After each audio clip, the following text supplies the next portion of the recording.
ഇന്നിപ്പോൾ വൈകുന്നേരത്തെ കുളിയൊക്കെ കഴിഞ്ഞ് അടുക്കളയിൽ കയറി നാളത്തേക്കുള്ള അരി ഒന്ന് അരച്ച് വെക്കണം. നാളെ അപ്പവും അതേപോലെ തന്നെ കടലക്കറി ഉണ്ടാക്കാമെന്നാട്ടോ വിചാരിച്ചിരിക്കുന്നത്. ഒരുപാട് നേരത്തെയൊക്കെ അപ്പത്തിന് അരച്ച് വെക്കുകയാണെന്നുണ്ടെങ്കിൽ ഈസ്റ്റ് ഇടുന്നതുകൊണ്ട് തന്നെ ഒരുപാട് അങ്ങോട്ട് പുളിച്ചു പോകും. അതുകൊണ്ട് കുറച്ച് രാത്രിയായിട്ട് മാത്രമേ ഞാൻ അപ്പത്തിന് അരച്ച് വെക്കാറുള്ളൂ. കൂടെ തന്നെ നാളെ രാവിലത്തെ കടലക്കറിക്ക് വേണ്ടി കടലയും കൂടി ഒന്നങ്ങ് വേവിച്ച് വെക്കുന്നുണ്ട്. അപ്പോൾ കടല വെന്ത് കഴിയുമ്പോൾ വലിയ ചൂടൊന്നും ആറി കഴിയുമ്പോൾ ഫ്രിഡ്ജിലേക്ക് വെച്ചാൽ രാവിലെ കറി ഉണ്ടാക്കാനായിട്ട് നല്ല എളുപ്പം ഉണ്ടാവുമല്ലോ. അല്ലെങ്കിൽ പിന്നെ രാവിലെ തന്നെ എഴുന്നേറ്റ് കടല വേവിച്ച് കറിയൊക്കെ ഉണ്ടാക്കുമ്പോൾ ഒരുപാട് സമയം വൈകും. ഇതാവുമ്പോൾ പണി പെട്ടെന്ന് അങ്ങോട്ട് തീർന്ന് കിട്ടും. ഒന്ന് കടുക് താളിച്ച് ചേർത്താൽ മാത്രം മതിയല്ലോ. അപ്പത്തിനും കൂടി അരി അങ്ങോട്ട് അരച്ച് വെച്ചാലുണ്ടല്ലോ വൈകുന്നേരത്തെ എൻ്റെ ഒരുവിധം പണികളൊക്കെ തീർന്നു. ചോറും കറികളൊക്കെ ഇവിടെ റെഡി ആയിട്ടുണ്ട്. മിന്നുവിനെ ഞാൻ പഠിക്കാൻ വിട്ടിട്ട് മന്നയ്ക്ക് ടി വിയും കൂടി വെച്ച് കൊടുത്തിട്ടാട്ടോ ഞാൻ ഈ വന്നിരിക്കുന്നത്. ഇല്ലാന്നുണ്ടെങ്കിൽ ഇപ്പോൾ തന്നെ എൻ്റെ പുറകെ വരും മന്ന ഓരോരോ കാര്യങ്ങൾ എടുക്കാൻ വേണ്ടിയിട്ട്.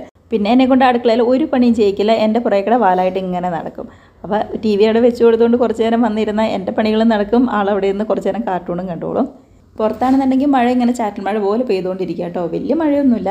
പിന്നെ രാത്രി മഴ പെയ്യുകയാണെന്നുണ്ടെങ്കിൽ നമുക്കിങ്ങനെ വലിയ ശല്യങ്ങളൊന്നുമില്ലല്ലോ. അതവിടെ നിന്ന് പെയ്തോളും. പകൽ മഴ പെയ്യുമ്പോഴാണ് തുണിയൊക്കെ ഒന്ന് അലക്കി ഉണക്കാനൊക്കെ ഭയങ്കര ബുദ്ധിമുട്ടാകുന്നത്. അതുപോലെ സ്കൂളിൽ പോകുന്ന പിള്ളേർക്കാണെന്നുണ്ടെങ്കിലും ഭയങ്കര ബുദ്ധിമുട്ടല്ലേ. ആകെ ഇങ്ങനെ നനഞ്ഞു കുഴഞ്ഞൊക്കെ ആയിരിക്കും പോകുന്നത്. ഇപ്പോൾ വൈകുന്നേരത്തെ എൻ്റെ അടുക്കളയിലെ അരിയരപ്പും പരിപാടികളും ഒക്കെ കഴിഞ്ഞ് മന്നയ്ക്ക് കുറച്ച് ചോറ് കൊടുക്കാൻ വേണ്ടിയിട്ട് ഞാൻ വന്നതാട്ടോ.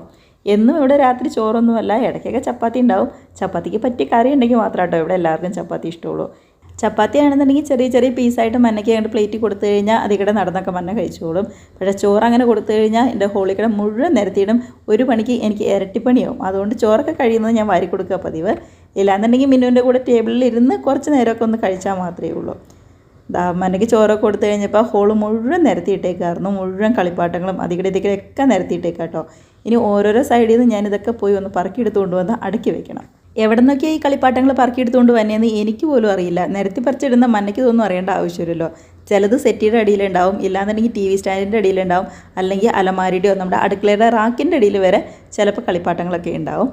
എത്രയൊക്കെ അടുക്കി പറക്കി വെച്ചാലും നാളെ രാവിലെ ആകുമ്പോഴേക്കും വീണ്ടും പഴയതുപോലെ തന്നെയാവും. അതറിയാഞ്ഞിട്ടല്ല, എന്നാലും അടുക്കി പറക്കി ഒന്ന് ക്ലീനാക്കി വെക്കുമ്പോൾ എനിക്കൊരു സമാധാനം, അത്രയേ ഉള്ളൂ.